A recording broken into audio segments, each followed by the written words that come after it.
En el año 1916, doña Emilia Pardo Bazán fue nombrada catedrática de lenguas neolatinas. Es la primera catedrática que existió en España. Tiene que pasar unos años, en el mismo siglo, al final, en el curso 82-83, cuando el número de universitarias llega a la proporción del 46% respecto a los chicos. Estamos en la época moderna. La mujer se introduce en la investigación y lo hace de tal manera que podemos decir que gracias a ella muchos campos de esta investigación han tenido un gran desarrollo. Pero no podemos olvidar, a pesar de todo, que en la antigüedad destacaron algunas mujeres en este medio. Recordamos a Hipatia de Alejandría, la científica, pero también en Grecia a Aspasia de Mileto.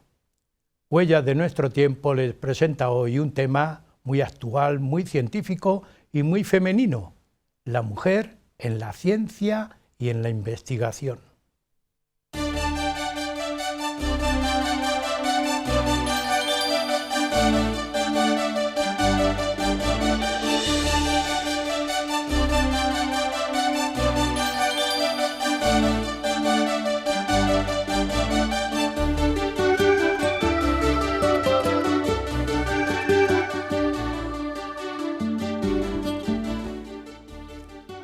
La mujer en la ciencia y en la investigación es el programa que les vamos a presentar.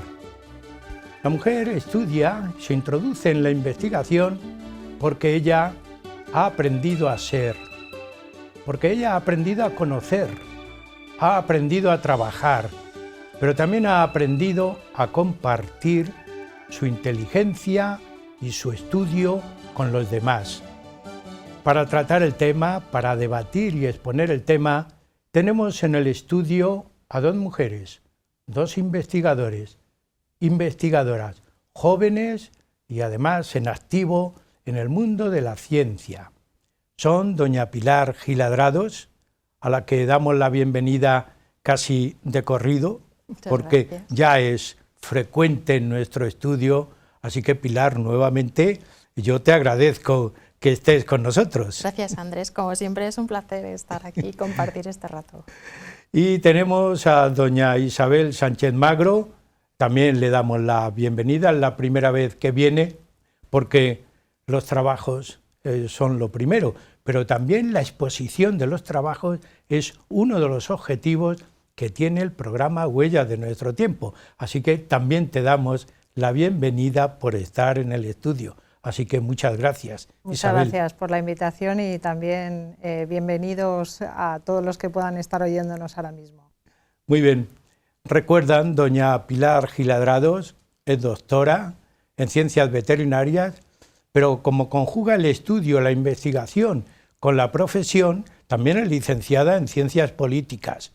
Yo pienso que por ese terreno la mujer también tiene un gran campo, el mundo de la política. Por supuesto, es un sujeto político, es el 50% de la población, la vida pública es de la mujer también. El zoon politikon que decía claro. Aristóteles. Exactamente. Ahora lo vamos a acoplar y ajustar al mundo de la mujer. Ella, doctora, como decíamos, en ciencias veterinarias, trabaja en un terreno de investigación muy atractivo, en la producción animal y agraria, pero también es miembro correspondiente de la Real Academia de Ciencias Veterinarias y también en la Academia de Doctores. Así que, Pilar, el camino está abierto.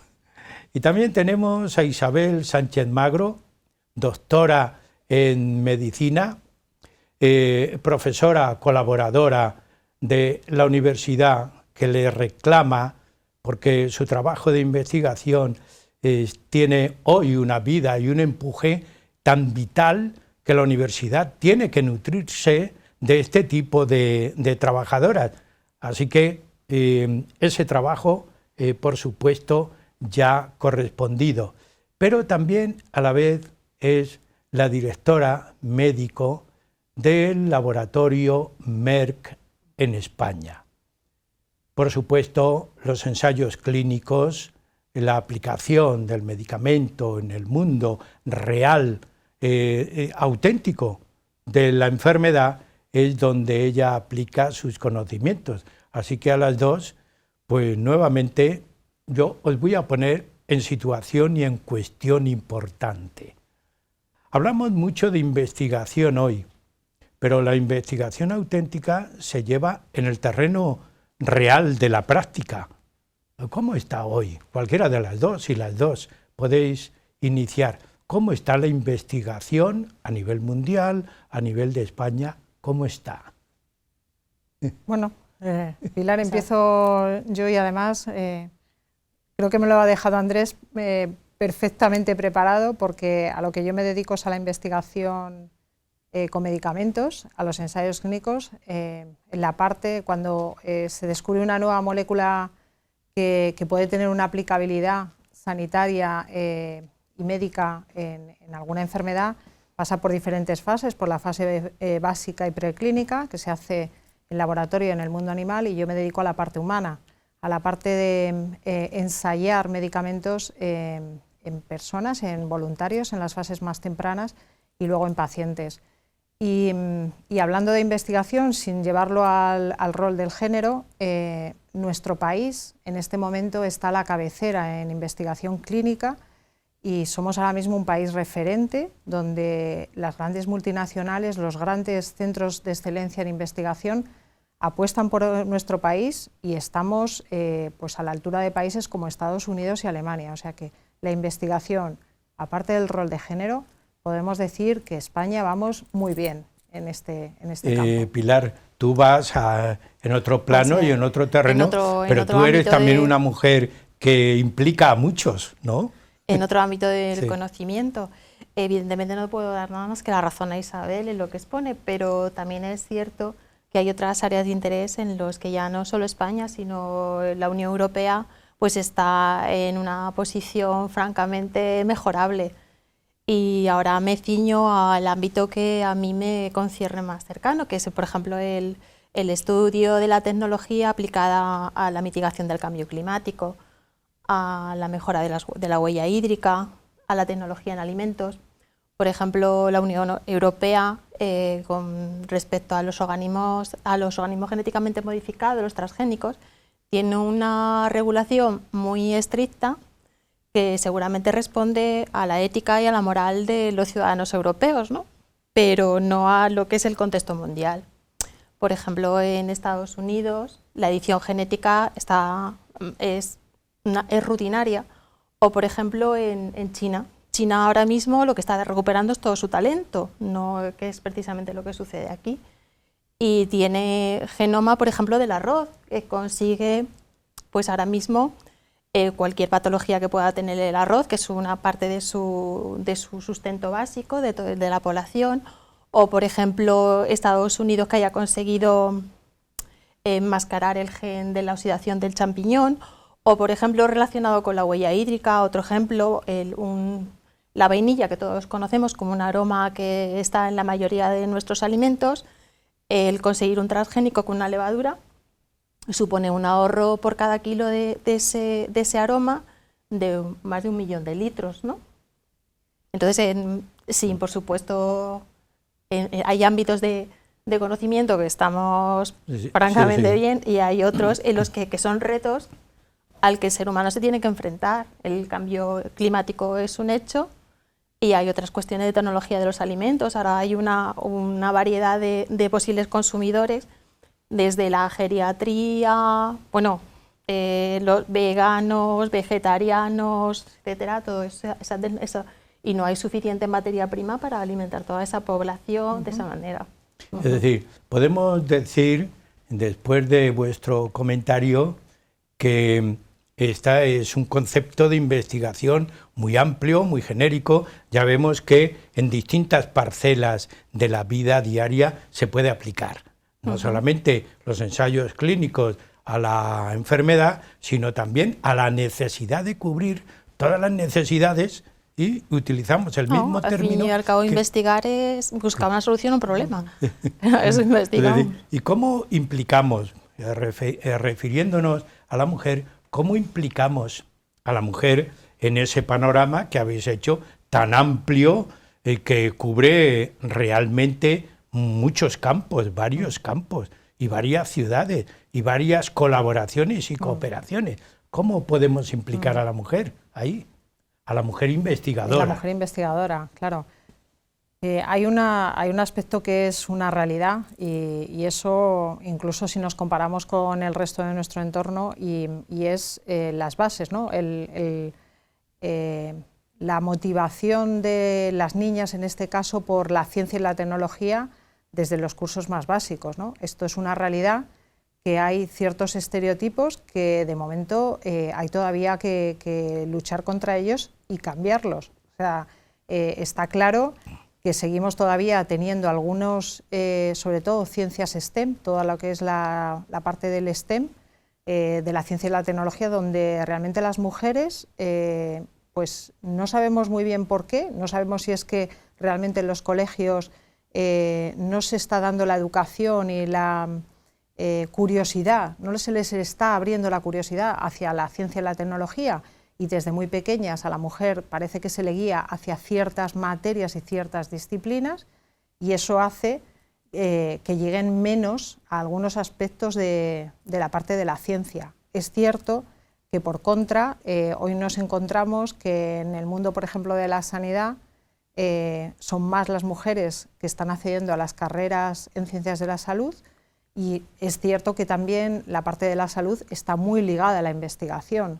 Probablemente no ahora, porque todavía estamos más o menos en cifras muy equiparables entre mujeres y hombres en el mundo de la sanidad, pero en pocos años esta cifra va a estar mucho más balanceada hacia la mujer que hacia el hombre, con lo cual yo quiero un poco ya ser visionaria y preveo que las futuras investigadoras en materia de salud va a estar copado por las mujeres, pero ya va a ser una cuestión de número. Luego nos meteremos probablemente en por qué no llegan a los puestos de responsabilidad, pero ya simplemente teniendo los números encima de la mesa podemos decir que en pocos años en materia de salud, de sanidad y de investigación serán muchas más las mujeres simplemente por las que están accediendo a los estudios universitarios. Sí, estamos viendo algunos gráficos en pantalla que se demuestra, ¿no?, esta proporción, esta implicación que tiene. Indiscutiblemente no se puede olvidar ninguna capacidad humana, sea mujer o sea hombre, porque la humanidad es una. Y está formada por la colaboración y cooperación, ¿verdad, Pilar? Sí, de todos una... y de todas. Exactamente, es una realidad, pasa que la puedes enfocar de una manera o de otra, ¿no? Pero la realidad es única y evidentemente en ella confluyen los hombres y las mujeres. No son iguales, porque yo odio que digan que los hombres y las mujeres son iguales, tendrán la igualdad de oportunidades, pero entiendo que los hombres tienen unas características que por eso los definen, que son generales y evidentemente hay excepciones, y las mujeres otras. Y yo creo que en parte, un poco al hilo de lo que estaba apuntando Isabel, de los sesgos inconscientes, pues ahora mismo, aunque no queramos, y la evolución tenderá, que estoy absolutamente de acuerdo, en que el proceso cognitivo, con toda la preparación que hay, ese talento no se puede desaprovechar solamente por razones económicas, que ya es una, ¿no? Se puede. Pero la cultura que predomina casi en todos los ámbitos es la masculina, pero eso no significa que sea intención de discriminar, sino que es inconsciente. Y si pones ejemplos que a lo mejor rayan el absurdo, la tontería, pues se comprende mejor. Que, por ejemplo, en una cultura masculina es que después de una serie de reuniones o estás en un congreso hay que ir a tomar copas. Una cultura masculina hay que hablar de fútbol. Es llevado al extremo, evidentemente. Y los femeninos no se comportan así en su generalidad. Entonces, se confunde una persona decidida con una dedicada, que tiene que ser la mujer. Una persona asertiva, que puede ser una mujer asertiva, la traducción es que es agresiva. En cambio, de un hombre se espera eso. De una mujer, lo normal, digo lo normal, es que cuando no tiene gran cosa que añadir, sobre todo que estás en un proceso en el que el tiempo vale dinero y hay que hacer cosas, pues si no tiene nada que decir, lo más frecuente es que no diga nada. Eso no significa que no tenga criterio, pero un hombre, por sistema, tiene que decir que está ahí. Pilar, tú estás planteando un problema que yo comparto contigo. No, yo no digo que sea un problema, digo que hay que... y diríamos un planteamiento, ¿no? No, yo como los japoneses. Los japoneses no hay nada bueno ni malo. Lo único que una vez es cuando se desequilibran las cosas no son ni buenas ni malas. Pero lo que quiero decir es que cuando haces una lectura desde tu estereotipo, pues la lectura que puede hacer un hombre, una mujer o el que está afuera es diferente.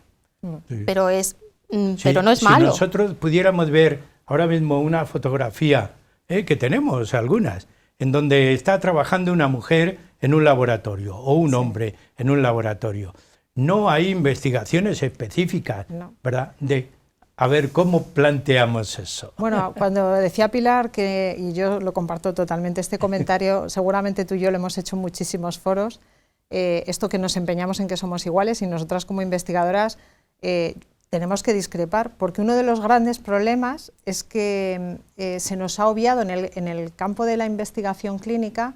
Durante muchos años las poblaciones que se estudiaban eran hombres y se intentaba homogeneizar pensando que estudiar, por ejemplo, el infarto de miocardio, agudo de miocardio, no era imprescindible tener muestras de mujeres y hombres porque iba a ser prácticamente igual, y no es así.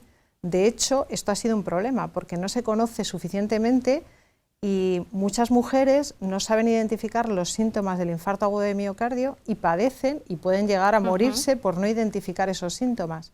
Y es porque precisamente se ha obviado a las mujeres de muchos proyectos de investigación.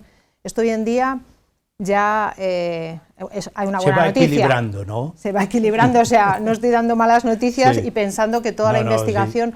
Hoy en día sí, pero es que es absolutamente reciente lo que estoy comentando. O sea, las enfermedades cardiovasculares son más frecuentes en la mujer y más mortales, y en el hombre son los cánceres. Probablemente esta pregunta la hacemos por la calle y nadie nos contestaría esto. Entonces, el obviar a un grupo importante de población, que es aproximadamente la mitad de la población, nos puede llevar a hacer investigaciones en algunos casos, en mi campo, con resultados que son falsos, que no son ciertos y no estamos jugando es decir, no se le puede dar validez estadísticamente, exacto, ¿no? Exacto. Podríamos decir eso. Exacto. Pero también llevado a otros terrenos, porque Pilar trabaja en un terreno, en el campo agrario, en el campo de la búsqueda, que estamos llenando las necesidades auténticamente vitales del hombre. En la investigación ocurre lo mismo, parece que el veterinario tiene que ser él o los, y no ella. No, yo eso siempre respondo, que para eso el femenino veterinaria es la ciencia, que es mucho más grande. No sé, a mí es precisamente lo de utilizar el lenguaje en beneficio de la teoría de género, no sé, no termina de convencerme.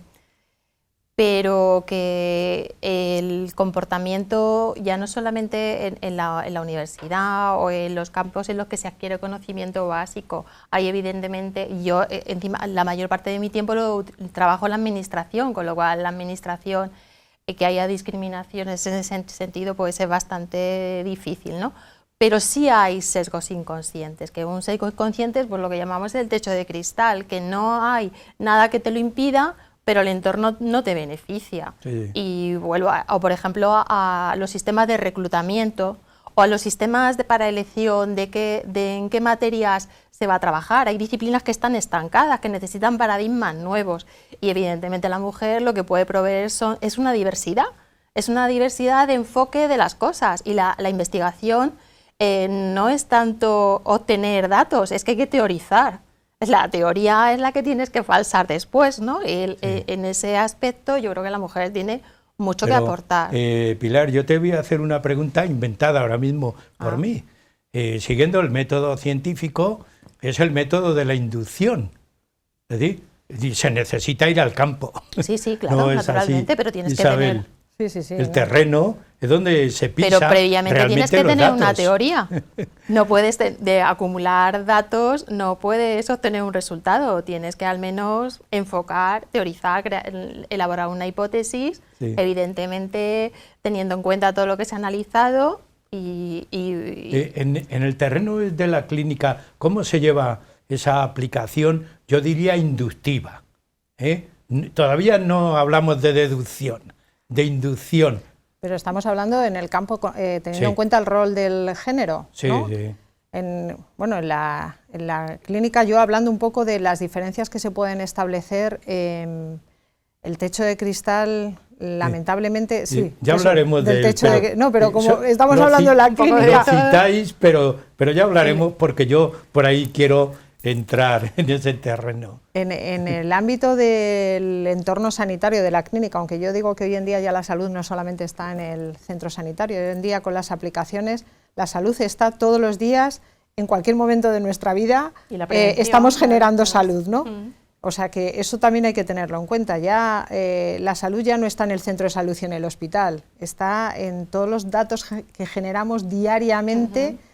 A través de los smartphones, de los teléfonos, de los relojes, etcétera, etcétera. O sea que hoy en día pensar que la aplicación de la salud está solamente en el centro sanitario también es algo disruptivo, que hay que empezar a romper un poco esta mentalidad que tenemos hoy en día. Y bueno, pues preguntándome qué es lo que está pasando en las clínicas con respecto al rol de género. Bueno, los estereotipos, vuelvo otra vez a sacar el tema del estereotipo. Todavía se siguen confundiendo a las enfermeras y a los enfermeros porque la enfermería es para las mujeres, cuando eso ya, incluso la propia palabra, ¿no? Se sigue utilizando cuando hablamos de las enfermeras y ya pues hay enfermeras y enfermeros, o los cirujanos, y hay cirujanos y cirujanas, o sea, hay ciertas especialidades médicas que todavía sí que tienen el estereotipo de género. Y, por supuesto, si nos vamos a los niveles de dirección y gerencias, direcciones médicas, jefes de servicio, ahí ya empezamos a hablar que el mundo es absolutamente de los hombres. Y bueno, pues aquí no hay habilidades que nos diferencien a unos y otros, sino simplemente que todavía no han llegado esas nuevas generaciones que comentaba antes, que van a empujar porque van a ser mujeres sí o sí. Pero como en el campo de la justicia, por ejemplo. Supuesto, claro. Por supuesto. Pero encontrarte hoy en día una presidenta de una sociedad científica, pues yo conozco a Ruth Vera, que es la Sociedad Española de Oncología Médica, y es mujer. Pero si nos vamos a la neurología, no encuentras una presidenta. Y infinidad de otros ejemplos que podría mencionar de lo que es en el ámbito de la clínica.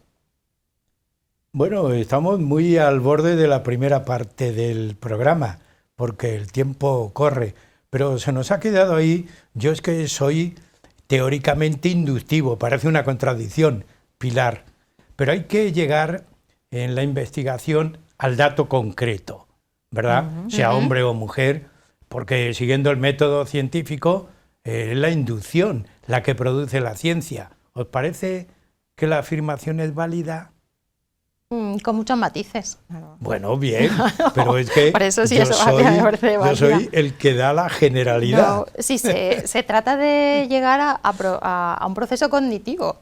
Entonces, el método científico, por ejemplo, por las leyes naturales, evidentemente va a ser el final el que te ayude a encontrar la causa y la fórmula para que las cosas se repitan. Pero es que hasta que has llegado hasta ahí tienes un proceso, primero de percepción. Bueno, yo diría de una relación epistemológica del sujeto con lo que estudia.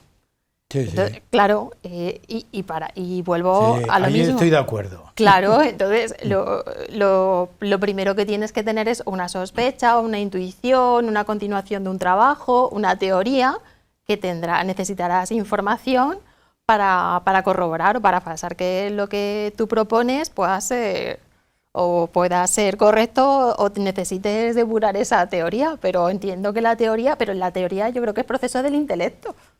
Porque sí, yo estoy de acuerdo y perdona que te corte. Lo que digo es que entonces entramos en Es que no me gustaría a mí expresarme mal, a ver si lo consigo hacer. En los ámbitos o en la pirámide de los grupos de investigación, evidentemente hay un elemento horizontal que decide qué es lo que hay que investigar, qué es lo que hay que financiar y qué es lo que es excelente en la investigación, un grupo que organiza y otro grupo de investigadores que hacen lo que les dicen. Y ahí es lo entrarían lo de te doy 7 tubos y los pasas por el escáner. Ahí está la inducción. No, es que todo es importante. Está la teoría del campo, ¿no? Sí, pero bueno. al campo vas, te mojas, sufres y coges los datos, pero porque sabe qué es lo que estás haciendo. Bueno, pero yo voy a meter otra variable que es mucho más tentadora, que es la personalización. Y me has preguntado antes de la clínica y estamos en una nueva generación también de la medicina. Por un lado está la lectura de los Big Data con inteligencia artificial, la medicina artificial, y luego está la personalización. Hoy en día el conocimiento de la genómica nos está haciendo pues llegar al fármaco a la carta, claro, que se suele decir. Nos vamos a quedar ahí y reiniciamos después el programa con esa idea. Y llegamos a la mitad del programa. El tiempo es así. Amigos, estamos en el programa Huella de nuestro tiempo. Hacemos un descanso hoy hablando sobre la mujer en la ciencia y en la investigación.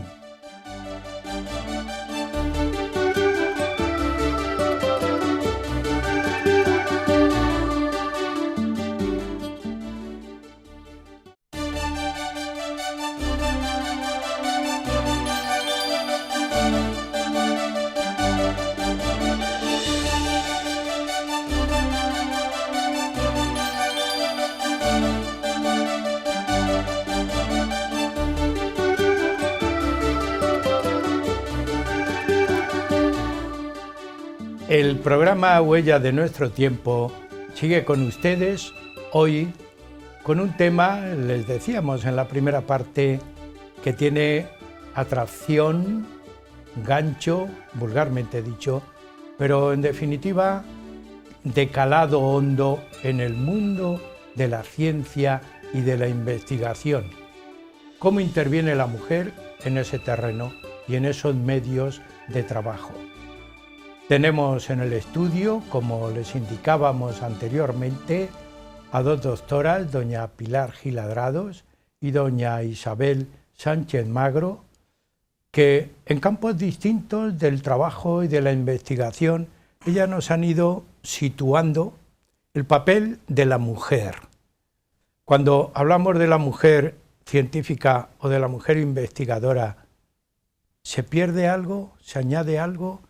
¿Se valora más si es mujer o si no es mujer? ¿Qué visión? Porque yo con Pilar siempre me metía en la inducción. ¿Qué visión tiene? ¿Que se pierde o se añade? Cuando hay un trabajo de investigación, si interviene la mujer o interviene el hombre, o indistintamente eso puede mantener la idea de no masculino, no femenino, mujer, hombre, no sé, un poco esta idea general, por ahí habíamos cortado. ¿Por dónde empezamos? ¿Empiezas, Pilar, o vamos? Sí, venga. Un poco, las dos vamos a contestarte, yo creo, sí. Porque estamos aquí como preparadas. Bueno, el grupo de investigación, si es una investigación que ya está establecida, pues el que sea un hombre o una mujer no tendría ni que aportar ni más ni menos, solo si ya está establecido el protocolo. Lo que sí pierde la investigación como entidad es perspectiva y diversidad. Si partimos de la base de que los hombres y las mujeres no son iguales, como no son, bueno, iba a decir los americanos y los chinos, pero no, los hombres y las mujeres no son iguales. Y evidentemente tienen una capacidad para percibir las cosas y para intuir los problemas y el análisis de los mismos y sus posibles soluciones, que evidentemente si a un conjunto le roban la mitad, esa realidad no es tal, la realidad está limitada a la mitad, o sea, la realidad es única. Otra cosa es que la acotemos para estudiarla o para entenderla o para conocerla. Y la realidad social es femenina y masculina. Si le robas una parte, lo que pierdes es diversidad y riqueza. Bueno, pues yo añado a mi compañera al tema de la diversidad. Bueno, está claro que estamos viviendo la época en agenda pública del tema de igualdad de género y hay que ponerlo encima de la mesa. Esto está de moda, estamos de moda y sobre todo yo creo que nos ha valido para sentarnos y pensar que estamos perdiendo talento. O sea, yo ya no iría por el tema de género, sino que esta oportunidad que se ha dado de que el tema de igualdad de género ha entrado en la agenda pública nos ha hecho reflexionar sobre lo que está perdiendo esta sociedad. Incluso esto tiene muchísimas consecuencias, yo diría, en el Producto Interior Bruto. O sea, si nos estamos refiriendo a qué significa que una mujer tenga que cuidar de los hijos por el tema de la maternidad, tenga que ser cuidadora, porque no solamente es de los hijos, es cuidadora también en mayor proporción que el hombre de enfermos, etcétera, etcétera, mayores, que además vivimos más, pero con peor calidad de vida que los hombres, también estamos generando impacto en el Producto Interior Bruto. O sea que el tema de rol, igualdad de género, yo creo que en este momento lo que nos ha hecho recapacitar es que la mitad de la población bueno, pues no se estaba prestando atención a esta población tan importante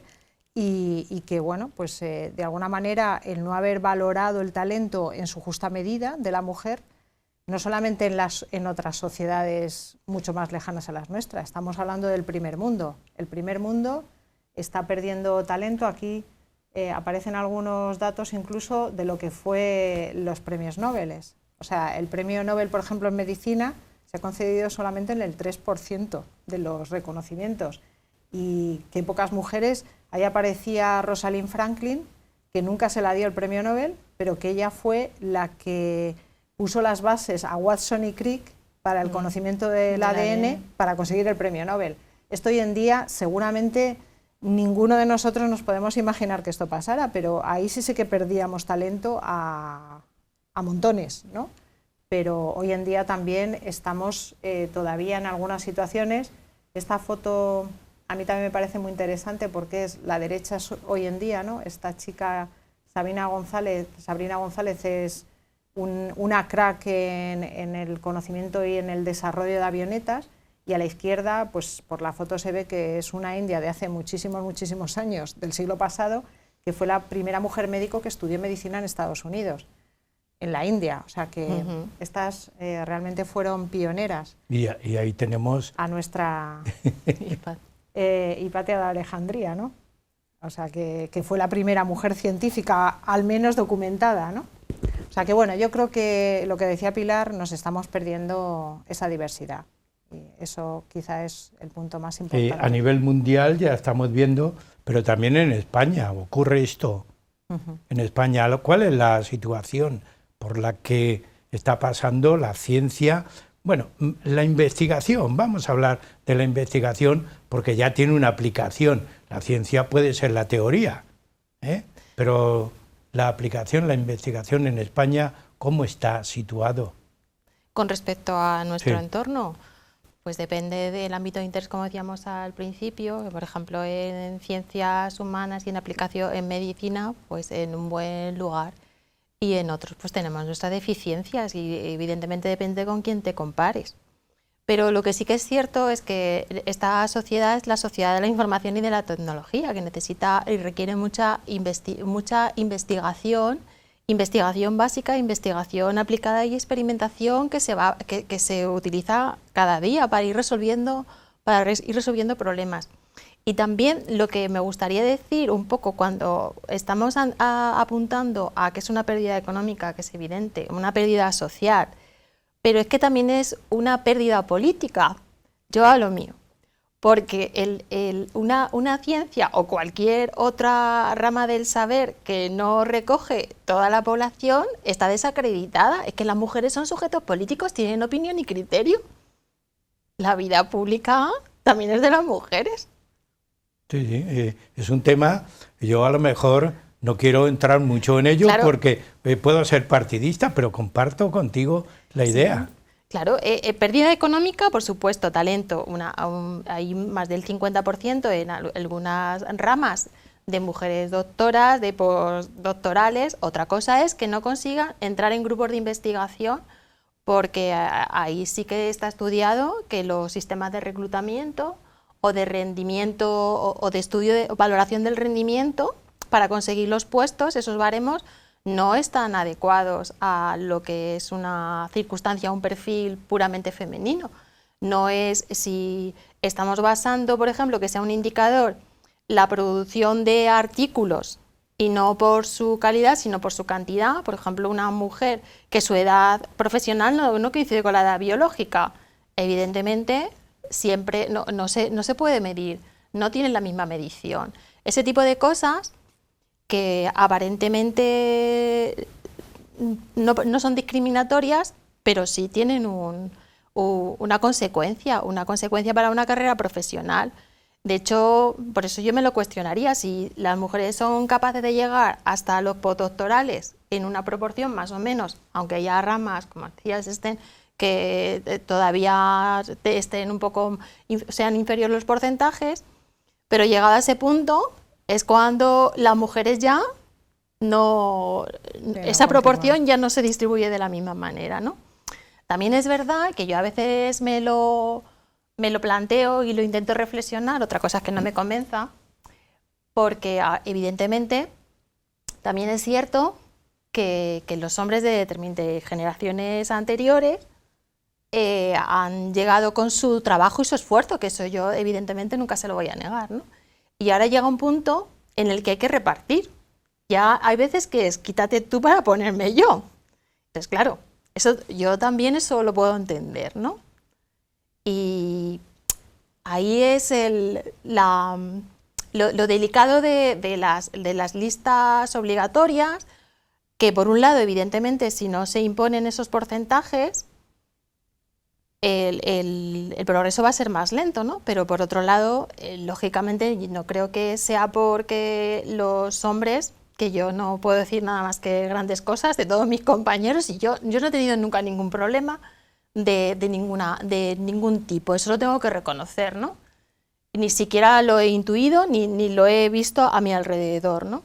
Otra cosa es la estructura, cómo estaba organizada. Es decir, Pilar, tú planteas, o podemos plantear, los sistemas de valoración, que es donde llegamos a lo más significativo, o a lo menos siempre ha tenido, diríamos, una pantalla con unas notas características del hombre. Y claro, esa plantilla no lo puedes aplicar a hombres y mujeres. Por ahí es por donde tú quieres manifestar la idea. Sí, un poco, lo que es una cultura, que no sé lo que opinará Isabel a este respecto, pero que lo que es una cultura masculina extendida no es a una mujer o no le interesa, que hay veces que la lectura puede ser que no tiene ambición. No sé, es que los hombres tienen una forma apolínea de comportarse y las mujeres de Atenea, el apolíneo de dominación y de conquista.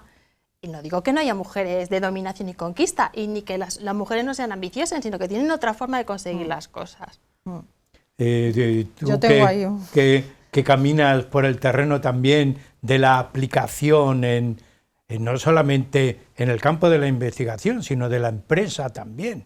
Bueno, en el campo de la empresa, yo diría que la empresa privada no estamos tan mal, ¿eh?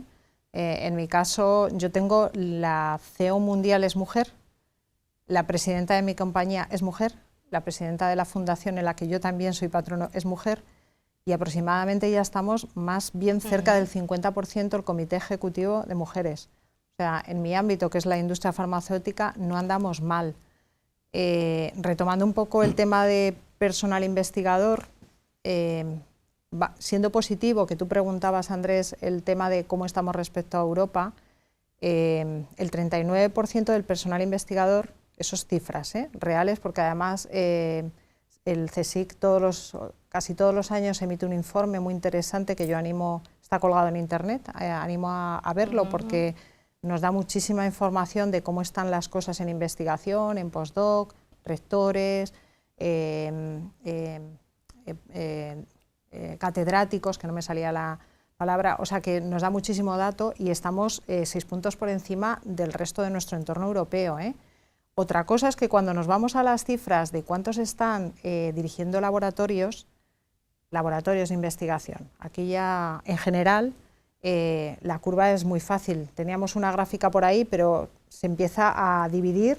Cuanto más alto es el nivel, aquí están los hombres y las mujeres empiezan a disminuir. O sea, eso es una realidad. Sí, vemos por ahí, ¿no? Esta es la gráfica que decías, que es súper, el circulito es donde nos empezamos, ahí estamos en el grado C, estamos en niveles intermedios en un laboratorio. En cuanto empiezan a ascender... Esfuerzo, talento, economía desperdiciado. Claro, pero luego también, yo digo, no voy a decir el centro, pero hay un centro muy importante, español, de ámbito mundial, que dirige una española, que es una persona de referencia en el ámbito de la oncología.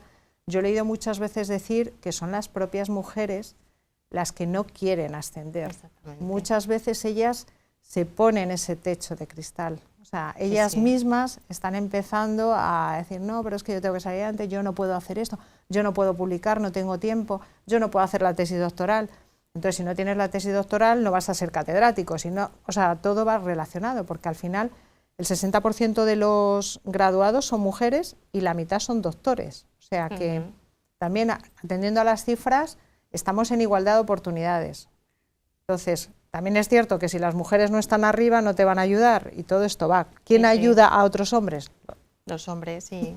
Sí, es un poco lo que hablábamos de los sistemas, los convencionalismos. Habéis citado algo varias veces importante.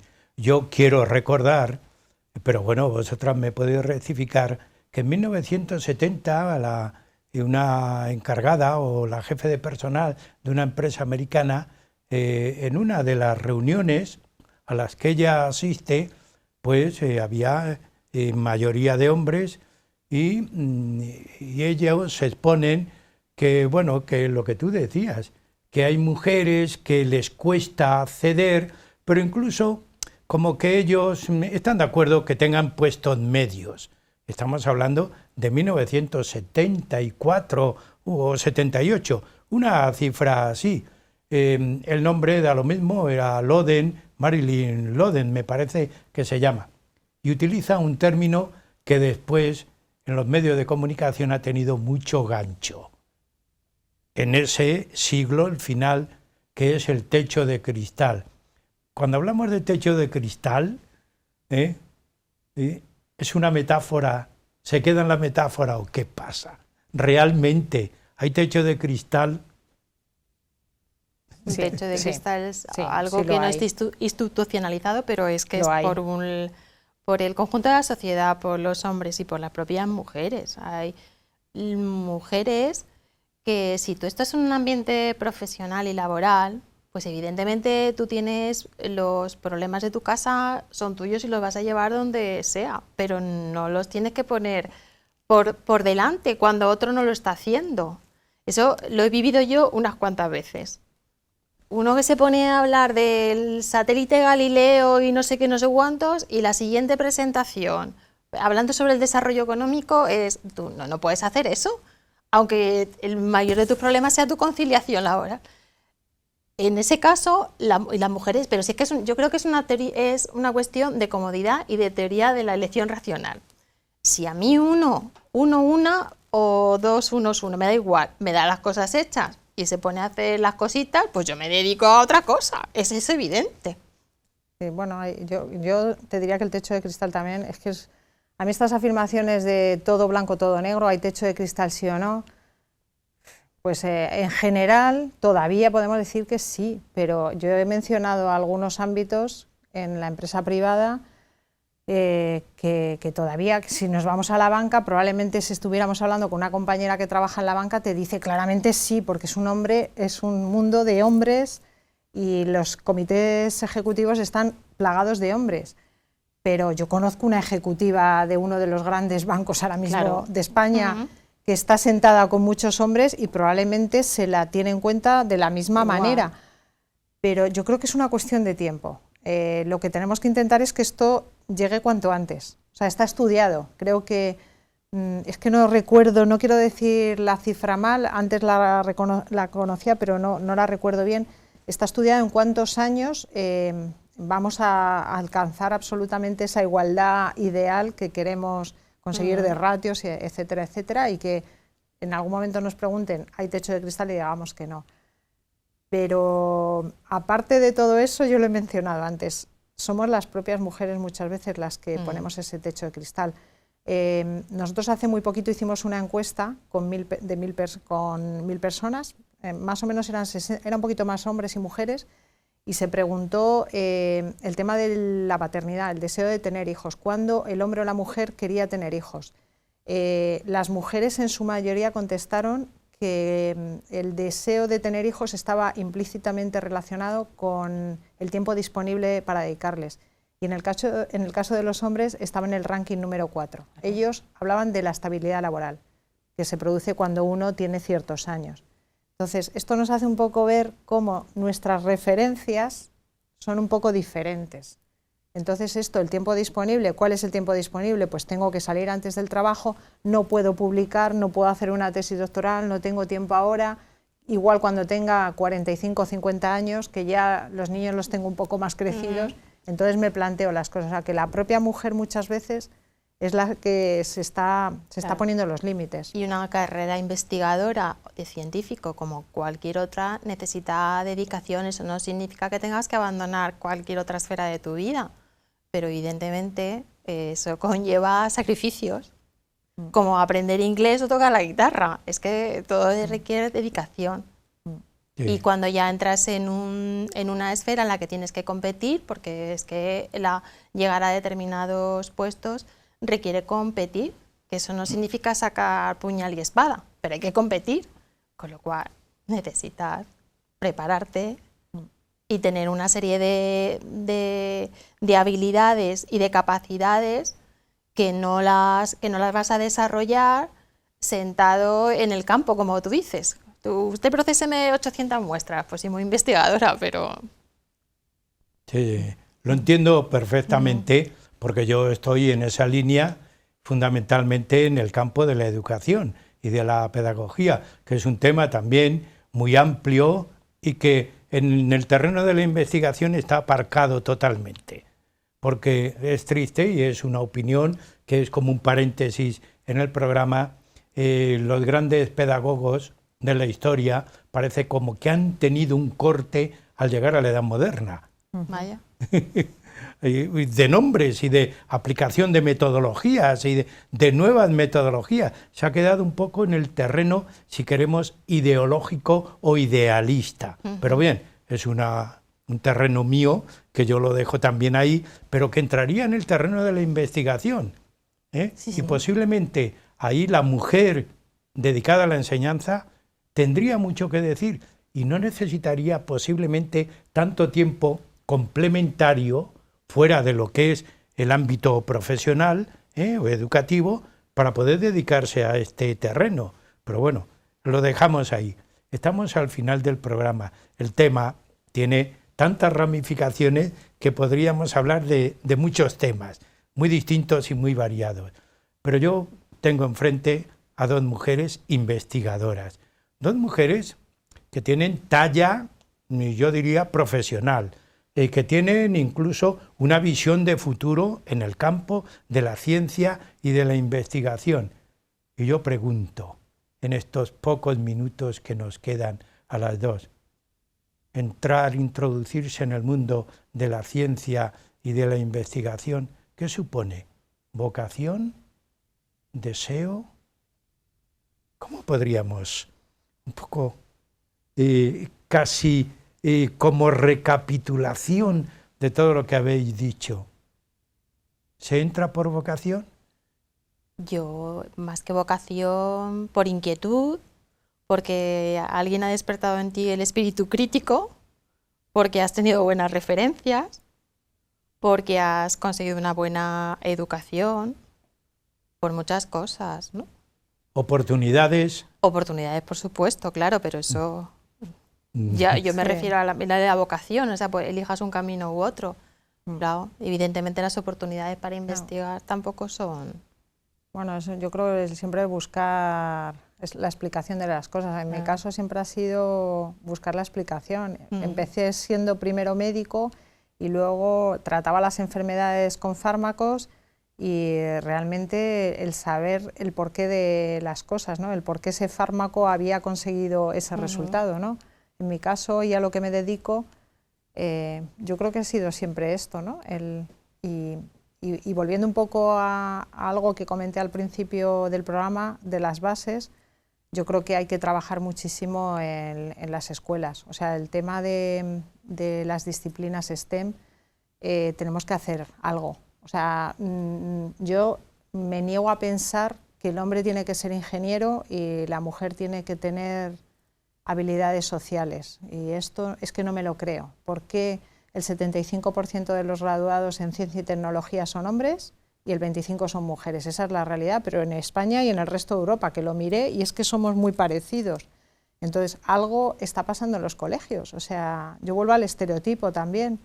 Y si algún ente nos está escuchando que tenga que ver con las políticas en educación, creo que habría que hacer algo, habría que trabajar en ser capaces por la tecnología, de desarrollar esa curiosidad en los más pequeños, porque no solamente porque las mujeres hagan carreras más tecnológicas, sino, como decía Pilar, por despertar la curiosidad, porque eso yo creo que se está perdiendo. Nuestra generación quizás hemos sido más curiosos y yo preveo, no sé por qué, que es verdad que las tecnologías y todo esto les van a ayudar a... Pero hay que pensar también. Claro, el ser humano tiene que pensar, de actualizarlo, de mejorarlo, de avanzar y de progresar. Claro. Yo añadiría, que es una opinión muy particular, que la educación utiliza las tecnologías, pero hacer una técnica educativa adecuada, no todo el mundo está capacitado, que ese es el terreno que tú decías. Es decir, hay que trabajar, hoy ya no se puede introducir en un aula un aparato sin conocer el aparato y estimular y motivar para el conocimiento y aplicación del aparato. Pero es que eso llevado al terreno de otras materias, hay que trabajar con otra técnica. Por ese motivo, incluso los propios profesores confunden el término. Dice, tecnología educativa no es aplicar aparatos, es trabajar con otro nivel científico. Y a mí me parece que ahí el mundo de la ciencia y de la investigación, como tú dices, necesita desde abajo ir subiendo en la educación. Yo pondría vocación, educación, oportunidades, este trío de conceptos. Yo diría, hay que buscar la oportunidad en el campo educativo de la educación para estimular lo que es la vocación. ¿No os parece que esto sería una recapitulación del programa? Perfecto. Bueno, pues yo os agradezco, hemos llegado al final. Este programa que aparentemente tiene una hora y es mucho tiempo, pero siempre se nos queda corto. Pero bueno, que continuéis trabajando, que vuestra vocación sea la ciencia, que busquéis la oportunidad para que esa vocación se pueda aplicar y que seáis, pues posiblemente, diríamos en unos términos muy políticos y soldadescos, el banderín de enganche para las nuevas o las generaciones posteriores que vayan viniendo. Así que muchas gracias a las dos, Pilar, Isabel y Pilar, por haber estado. Huella de nuestro tiempo, ya veis que tiene también fuerza y gancho a la sociedad, porque aquí enganchamos a los espectadores. Sí, yo lo sé. Así que muchas gracias. Y también a ustedes, como siempre yo les agradezco el programa Huella de nuestro tiempo, todas las semanas con ustedes. Muchas gracias.